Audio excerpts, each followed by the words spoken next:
Good morning all of you. Neelkanthi nursing classes Dausa में आपका हार्दिक नंदन एवं स्वागत है। Myself Chandan Singh Gaur.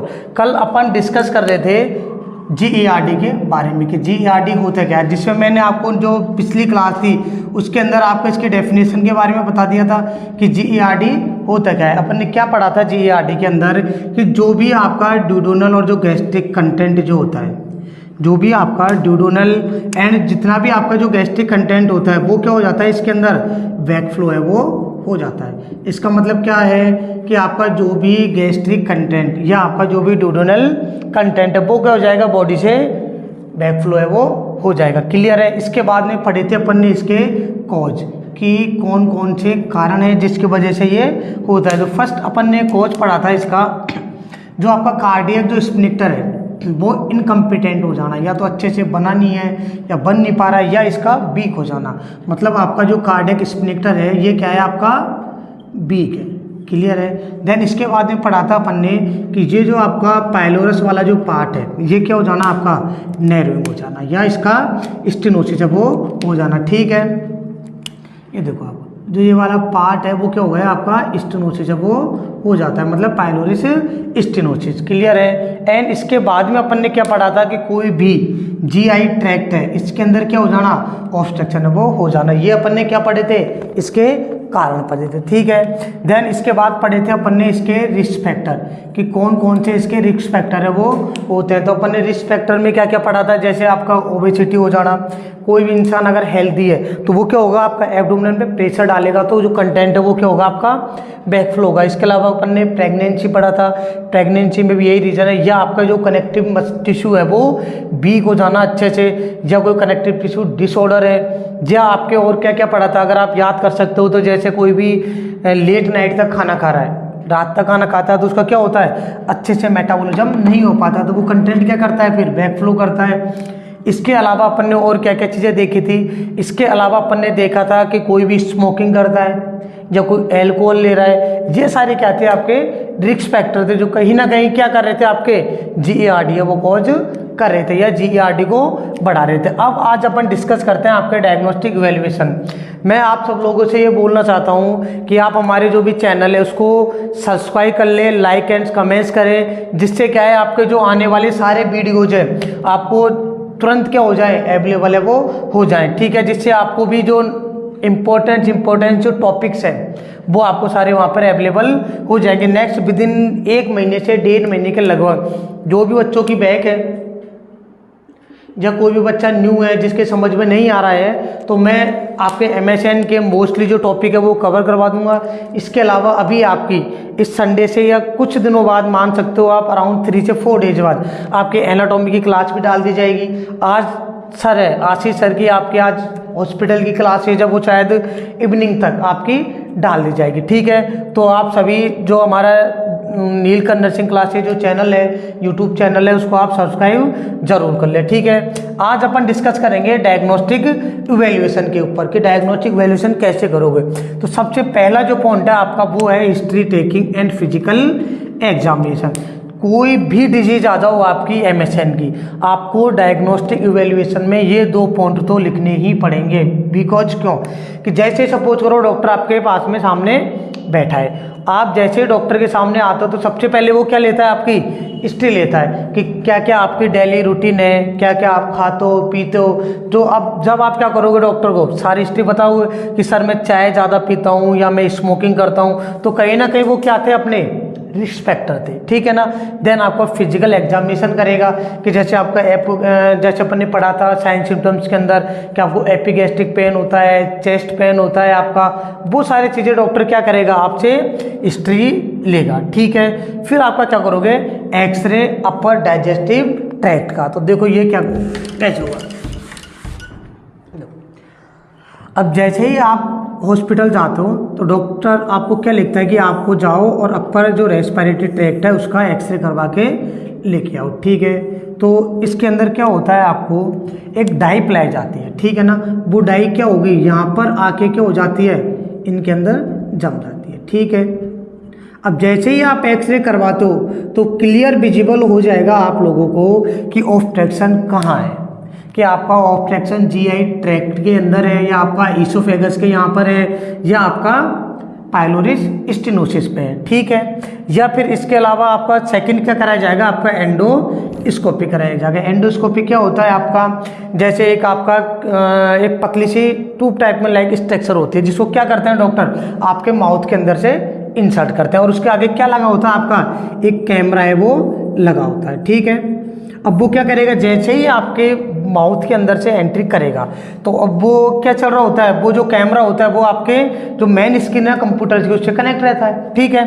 अब वो जैसे ही आपका जो पतली ट्यूब है एंडोस्कोप वो बॉडी के अंदर आप इंसर्ट करेगा डॉक्टर, तो क्या होगा, अगर यहाँ पे कोई प्रॉब्लम है आपके, या आपका कार्डियक रीजन में प्रॉब्लम है, या आपका पाइलोरिस वाली रीजन में प्रॉब्लम है, या यहाँ पर कितने घाव हो रहे हैं, या कितना एसिड क्या सीक्रेट हो रहा है, वो सारा डाटा आपका मॉनिटर के ऊपर कवर करवा देगा, जिससे डॉक्टर को एग्जैक्ट लोकेशन पता लग जाती है कि आपको जो मेन प्रॉब्लम है वो कहाँ पर है, वो आपके पाइलोरिस वाले पार्ट में है, या इसके आगे जो जीआई ट्रैक्ट है उसके अंदर ऑब्स्ट्रक्शन है, या आपका कार्डियक स्फिंक्टर है जो लोअर वाला यहाँ पर प्रॉब्लम है।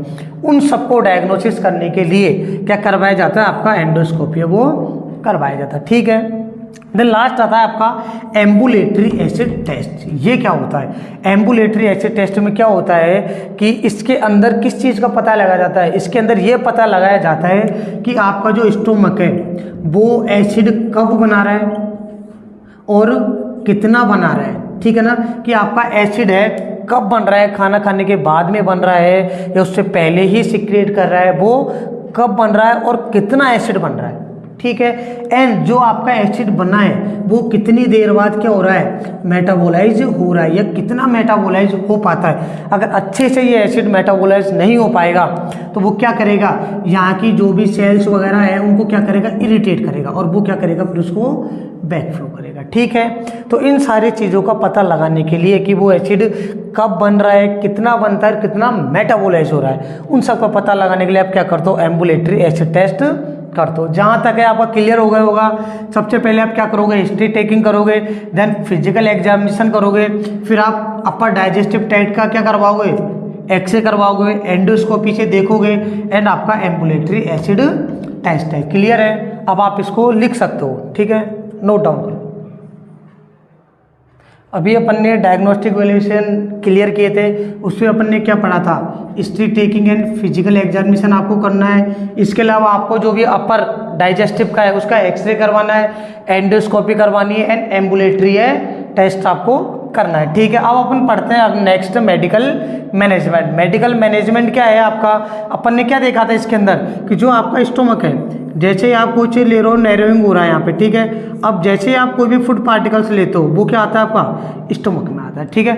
अब यहाँ क्या होता है, जितना खाना रहेगा, अब ये क्या हो रहा है, आगे तो जा नहीं रहा खाना, तो क्या होगा, यहाँ एसिड का जो प्रोडक्शन है वो बहुत क्या होगा, ज़्यादा होगा, ठीक है। अब आपका एसिड का प्रोडक्शन ज़्यादा हो रहा है तो ये क्या करेगा, आपका यहाँ की जो म्यूकोसा वगैरह लेयर है उनको क्या करेगा, बहुत ज़्यादा इरिटेट करता है, तो क्या होता है, फिर ये आपका बैकफ्लो है, जो कंटेंट है वो ज़्यादा। तो अपन कौन सी ड्रग देते हैं, एसिड प्रोडक्शन डिक्रीज ड्रग। अपन वो ड्रग देंगे जो इस एसिड को क्या करेगी, प्रोडक्शन को क्या करेगी, कम करती है। उसके आगे दो ड्रग है मोस्टली, H2 रिसेप्टर्स ब्लॉकर। उसके अंदर क्या आती है आपकी, जैसे सिमेंटिडीन है, जो भी ड्रग H2 ब्लॉकर रहेगी उनके अंदर आपका डिन लगा मिलेगा, ठीक है।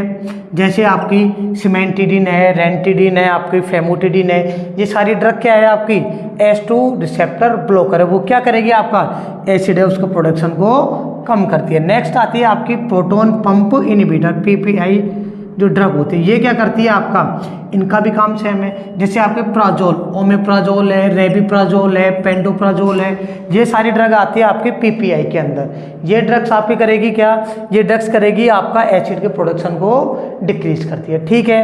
नेक्स्ट आता है आपका न्यूट्रलाइज द एसिड, कि आपका एसिड है उसको न्यूट्रलाइज है वो करना है, तो उसके लिए अपन कौन सी देते हैं, एंटासिड।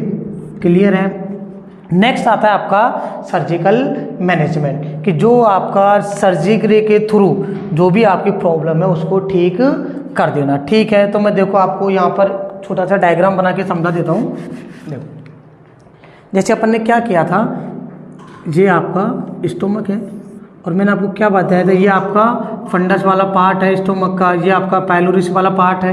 अपनी प्रॉब्लम का क्रिएट हो रही थी ये वाले पार्ट। जैसे आपका जो भी कार्डियक जो स्फिंक्टर है या तो वीक है, अच्छे से बना नहीं, तो इसके अंदर क्या करते हैं अपन, फंडोप्लिकेशन करते हैं। फंडो मतलब जो फंडस वाला पार्ट है स्टोमक का, उसको क्या कर देते हैं, देखो, wrapping a portion of the gastric fundus. जो आपका गैस्ट्रिक जो फंडस वाला पार्ट है, रैपिंग मतलब चारों ओर घुमा देना, उसको रैप कर देंगे around the sphincter area of the oesophagus, कि इस वाले पार्ट को लेके और इसके चारों तरफ क्या कर देंगे अपन, फंडोप्लिकेशन कर देंगे या उसको रैपिंग करके उसको बांध देंगे। जिससे क्या होगा कि कमजोर है जो वीक है ये क्या हो जाएगा, थोड़ा सा स्ट्रॉन्ग हो जाएगा। जिससे क्या है, पार्टिकल्स है बैकफ्लो होने में क्या होंगे, प्रॉब्लम क्रिएट करेंगे। अच्छे से क्या नहीं होंगे, बैकफ्लो नहीं हो पाएंगे, इनका अच्छे से मेटाबोलाइज होकर क्या हो जाएगा, बॉडी से एक्सक्रीशन हो जाएगा। तो इसके लिए अपन कौन सी सर्जिकल मैनेजमेंट करते हैं, फंडोप्लिकेशन। बहुत ईजी है, wrapping a portion of the gastric fundus, कि जो आपका गैस्ट्रिक जो फंडस वाला पोर्शन है उसको रैपिंग कर देते हैं, चारों तरफ बांध देते हैं, किसके, sphincter area of the oesophagus. But एक चीज ध्यान रखना, ये जो प्रोसीजर करते हैं वो अपन बाई लेप्रोस्कोपी है वो करते हैं। क्लियर है, क्या क्या पढ़ लिया था अपन ने, डेफिनेशन देख ली, उसके बाद में इसके कोज देख लिए, साइन सिम्टम्स है या क्लिनिकल मैनिफेस्टेशन देख लिए, उसके बाद में अपन उसके डायग्नोस्टिक इवेल्युएशन देख लिए, देन उसके बाद में आपको मैनेजमेंट डालना है, उसके अंदर medical management, surgical management. Next अब अपन क्या पढ़ेंगे, नर्सिंग मैनेजमेंट की। एज ए नर्स आपके क्या क्या रोल है। मैं आप लोगों को ये बताना चाहता हूँ कि हमारा जो मेन पर्पज़ है वो है हमारा बीएससी नर्सिंग, और जो जीएनएम वाले स्टूडेंट है उनके जो बेस है उसको क्या करना, स्ट्रॉन्ग करना। इसके लिए क्या प्रॉब्लम आती है मोस्टली बच्चों को, कि वो जैसे ही क्या होते हैं आपके 12th से निकल के आते हैं, ठीक है, अब उनका क्या रहता है, आपका हिंदी मीडियम रहता है, वो कहीं ना कहीं जैसे ही वो इंग्लिश में पढ़ते हैं आके, तो कहीं ना कहीं उनको ये चीज़ें कवर करने में 6 महीने साल भर तक लग जाते हैं। तो मोस्टली यही रीज़न होता है क्या, कि उन बच्चों के क्या है, बैक लगती है, सप्लीमेंट्री आती है। और अगर आपका जैसे फर्स्ट ईयर के अंदर कोई 1 या 2 बैक लग जाती है, तो ये क्या करती है, आपको लास्ट तक वो परेशान करती है। जैसे आपके बहुत बच्चे ऐसे होते हैं जिनके 4th ईयर तक आ जाते हैं, बट उनकी फर्स्ट ईयर है और जो सेकंड ईयर की बैक ही नहीं निकल पाती। उनको क्या रीज़न होता है, उनका जो बेस होता है वो बहुत कमज़ोर रहता है। हमारे पास ऐसे बच्चे हैं जो हमारे कोचिंग में रन कर रहे हैं, जैसे 4th ईयर वाले बच्चे भी हैं, उनकी भी क्या नाम है, सेकंड ईयर है, 3rd ईयर में बैक है, और इसके अलावा 3rd ईयर वाले बच्चे भी हैं जिनकी फर्स्ट ईयर है, सेकंड ईयर में बैक है। तो कहीं ना कहीं आपकी जो फर्स्ट ईयर है, अगर इसका बेस अगर आपका मजबूत हो जाता है अभी से, तो आप क्या है, ना तो आप सेकंड ईयर में कहीं प्रॉब्लम क्रिएट करोगे, ना 3rd ईयर में, ना 4th ईयर में। सारी जो सब्जेक्ट होती है वो ईजिली कवर हो जाती है। बट मोस्टली बच्चों को क्या होता है कि जो फर्स्ट ईयर होती है वो अच्छे से बैक स्ट्रॉन्ग है वो नहीं हो पाती, वो फिर आपका लास्ट तक ये क्या है, परेशान करती है। मोस्टली जो भी नए बच्चे आते हैं, जैसे वो कॉलेज में आ गए, अब वो पढ़ाई तो कर लेते हैं, बट मोस्टली क्या होता है, उनका जो लिखने का पैटर्न होता है कि हमको एक तरीके से लिखना कैसे होता है, या तो वो कमज़ोर रहेगा, या बहुत ऐसे बच्चे भी मैंने देखे हैं कॉलेजों में कि उनकी जो राइटिंग होती है वो भी बहुत ज़्यादा क्या रहती है, वीक रहती है। नॉलेज बहुत है बट वो अच्छे से क्वेश्चन को परसीव नहीं कर पाते कि क्वेश्चन बोलना क्या चाह रहा है, मैं लिखूँ क्या, या फिर उनकी राइटिंग प्रॉब्लम करती है। तो जैसे हमारे सर है यहाँ पे, डायरेक्टर सर, उन्होंने हमसे बोला भी था कि जो बच्चों की राइटिंग बेकार है आप उन पर थोड़ा ज़्यादा फोकस कीजिए। अराउंड हमने उनको रोज़ जो जैसे बच्चों को देते हैं हैंड राइटिंग वाले वो दिए हैं 1-1, 2-2 पेज, जिससे क्या है 5 या 10 दिन के अंदर जो हमारे बच्चे हैं उनमें क्या हो रहा है, राइटिंग में भी क्या हो रहा है, इम्प्रूवमेंट हो रहा है। ठीक है, तो आप लोग आए, हमारी संस्था से जुड़िए। ये हमारी पूरी संस्था, जितने भी मेरे टीचर हैं, मैं हूँ, मेरे जो भी सारे स्टाफ हैं, उन सबकी वजह से हम आपको ये बोलते हैं कि हमारे पास जो भी बच्चा आता है हम उसके 100% बोलते हैं कि उस बच्चों को हम इतना स्ट्रॉन्ग कर देंगे।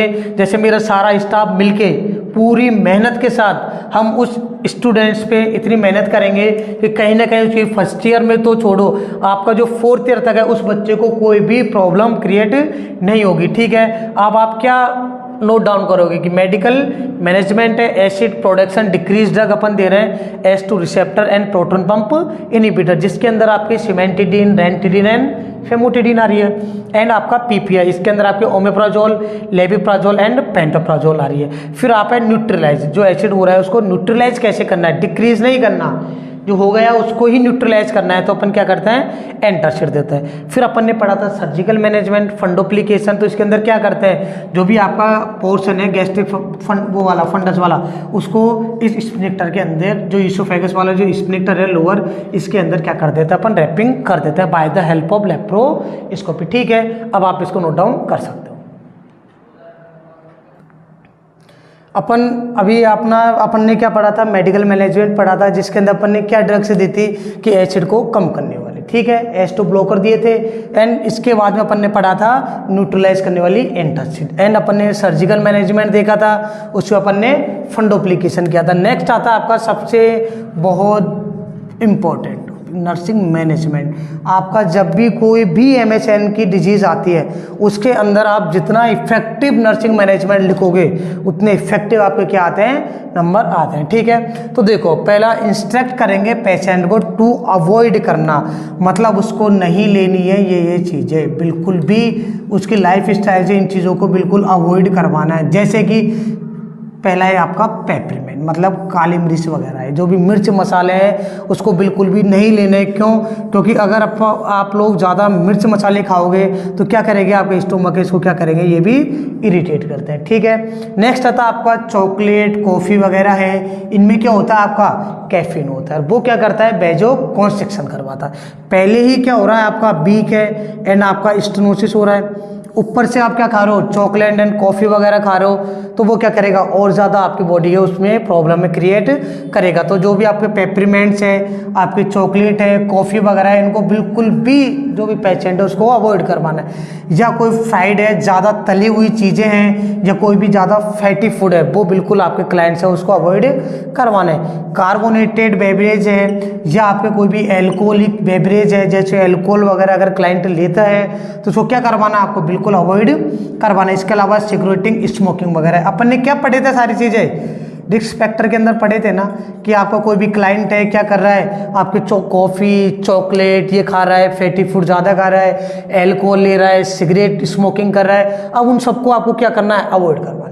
तो नर्सिंग मैनेजमेंट आप रिस्क फैक्टर से भी बना सकते हो, उनको अवॉइड करके, या जो भी आपके क्लिनिकल मैनिफेस्टेशन होते हैं उनसे भी आप क्या कर सकते हो, नर्सिंग मैनेजमेंट है वो बना सकते हो। नेक्स्ट जो मैं क्लास लूँगा उसके अंदर मैं यही बताऊँगा आपको कि आपको रिस्क फैक्टर या क्लिनिकल मैनिफेस्टेशन है उनसे आपको 8 या 10 नर्सिंग मैनेजमेंट बनाने कैसे होते हैं। ठीक है ना, अगर आप यहाँ से सीख गए कि इस सिम्टम्स को उठाया एंड इसको ठीक कैसे करना। जैसे सपोज करो कोई भी आपका क्लाइंट है, उसको क्या हो रहा है, कॉन्स्टिपेशन हो रहा है, क्या हो रहा है, अभी आपने क्या लिख दिया, एक साइन सिम्टम्स लिख दिया। अब इसका नर्सिंग मैनेजमेंट क्या लिखोगे, तो उस पेशेंट को क्या देना है, to give high fibre diet, उस पेशेंट को क्या देनी है, आपको हाई फाइबर डाइट देनी है, एक क्लियर। सेकंड, इस पेशेंट को क्या देना है, आपको इंक्रीज फ्लूइड इनटेक देना है।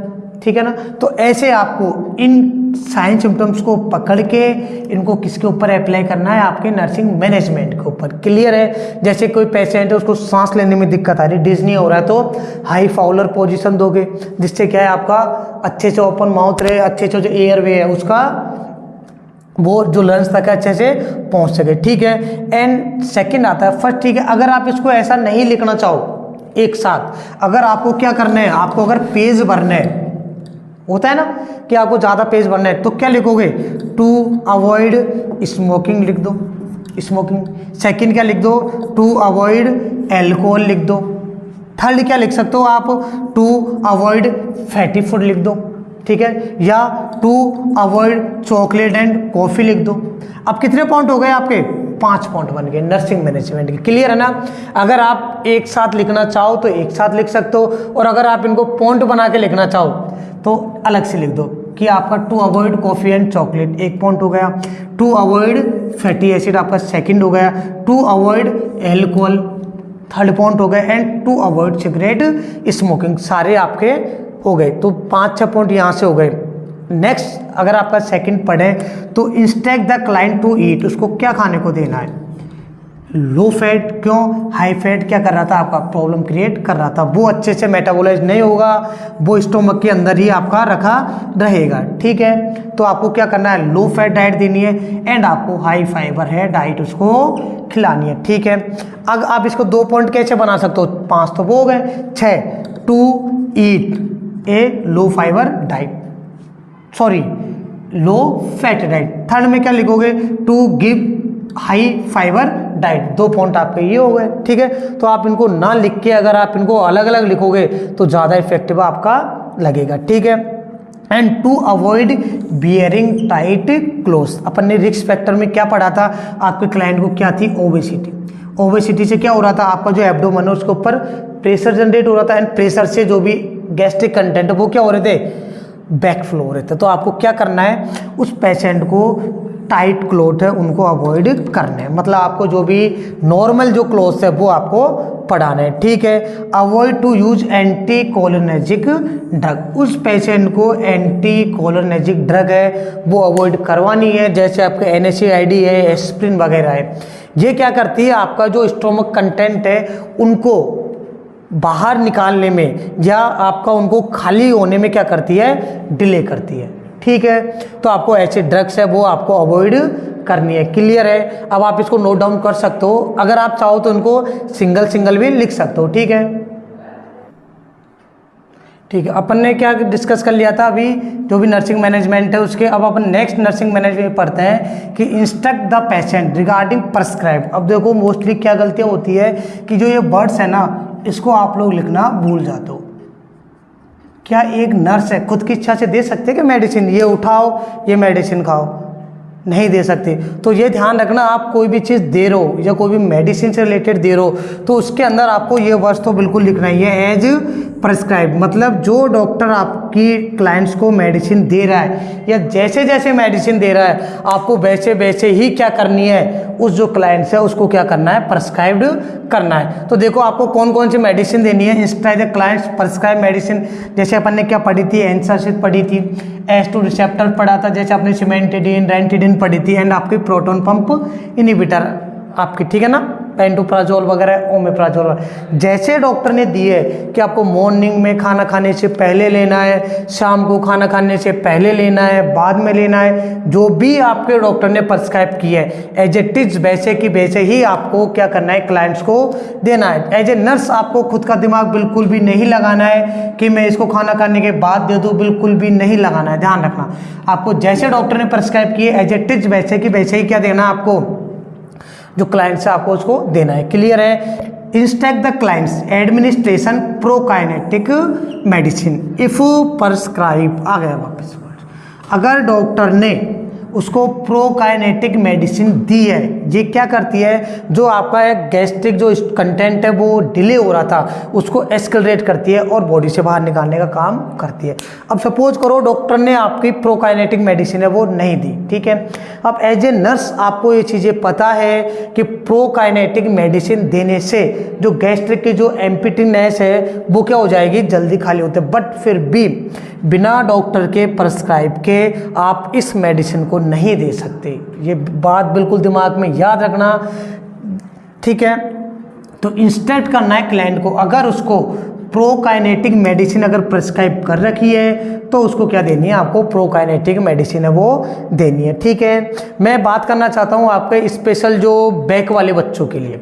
हमारे जो कोचिंग संस्था है उसमें जो बैक वाले बच्चे हैं उनके लिए क्या चला रखी है, स्पेशल क्लासेस चला रखी है। लाइक मैं बात करूँ आपके MSN है, आपकी फार्मा है, इसके अलावा आपकी पीडियाट्रिक है, एनाटॉमी है, जो भी क्लास जो भी सब्जेक्ट आपके बैक रहती है उसके लिए हम लोगों ने स्पेशल क्लासेस लगा रखी है। जैसे मैं MSN की बात करता हूं तो अब तक MSN के अंदर अराउंड 3 सिस्टम है वो कंप्लीट हो चुके हैं। जैसे मैं बात करता हूं 3 सिस्टम में आपका GIT है, कार्डियो है एंड आपका रीनल है। जो भी मेजर आपके सिस्टम है वो कंप्लीट हो चुके हैं। इसके बाद में हमने जो हमारे पास जो स्टूडेंट्स हैं उनके क्या किया था, इवेल्युएशन किया था टेस्ट लेके। तो अराउंड अगर मैं बात करूँ सारे जो भी स्टूडेंट हैं उनके 50+ नंबर आ रहे हैं, बट एक स्टूडेंट, एक दो स्टूडेंट ऐसे भी होते हैं जिनकी थोड़ी राइटिंग की प्रॉब्लम है, लिख बहुत अच्छे रहे बट उनके क्या है राइटिंग में थोड़ी प्रॉब्लम है। तो हम बच्चों ने क्या किया है, क्या नाम है, जो बच्चे हैं उनकी हमने क्या किया है, उन राइटिंग सुधारने पे भी बहुत ज़्यादा फोकस कर रहे हैं। लिख तो वो लेंगे क्योंकि उनकी इतनी नॉलेज है कि वो लिख सकते हैं, बट वो बैक क्यों लग रही है, उनकी राइटिंग की प्रॉब्लम की वजह से, ठीक है, या उनके लिखने के पैटर्न की वजह से। अगर आप हमारी संस्था से जुड़ते हो तो आपका अराउंड 2 महीने से पहले आपकी क्या लग जाएगी, आपके जो बैक पेपर वो लग जाएंगे। बट हम आप लोगों को इस 2 महीने के अंदर इतना ट्रेंड कर देंगे कि आपके अराउंड 50+ नंबर तो आपके ओनली कॉपी में आ सकते हैं। ये मैं मेरी संस्था की तरफ से आपसे गारंटी देता हूं कि मेरे जो सारे टीचर है या मेरी सारी फैकल्टीज है, जो भी हमारे बैक स्टूडेंट हैं, जो अभी हमारे पास जो फ्रेशर्स बच्चे हैं, उन पर तो हमारा पूरा फोकस है ही, बिकॉज इनकी जो एग्ज़ाम है वो मार्च में अप्रैल तक इनकी लगेगी, ठीक है।